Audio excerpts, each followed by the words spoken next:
Nurg'un do'stlar deydi.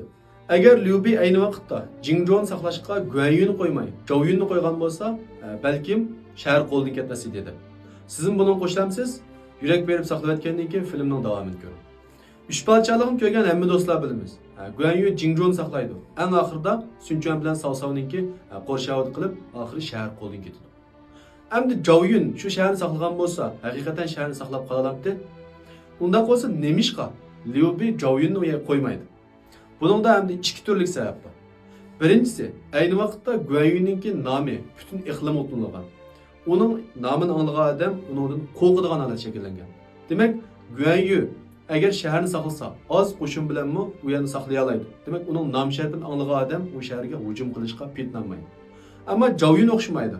U har qancha iqtidorli bo'lsa-mu, nom unchalik pek tarqalmagan bo'lg'achqa, demak, u saqlagan shaharga balkim boshqalar hujum qilishi mumkin. Ham ikkinchi sabab, eng muhim. U nima degan vaqtda Liu Bei Zhou Yunga unchalik pek ishonmaydi. Ammo Guan Yunga eng ishonadi.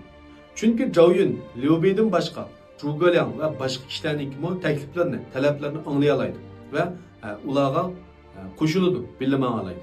Ammo Guan Yunchi u faqat Liu Bei'ning gapini anglaydi. Boshqa odamning gapini qat'iy anglamaydi. Demak, Liu Bei'ninki eng ishonchli odami Guan Yu deyishga bo'ldi. Shu u muhim bo'lgan, shu shaharni o'zining eng ishonchli odami bo'lgan Guan Yuni saqlashib qo'ydi.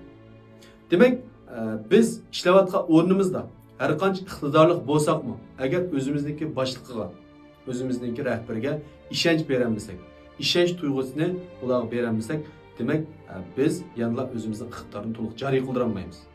Muhim bo'lgan vazifalarga erisholmaymiz degan. Agar siz bu gaplarimga qo'shilgan bo'lsangiz, inkas rayoniga 66 raqamini qoldirib qo'ying.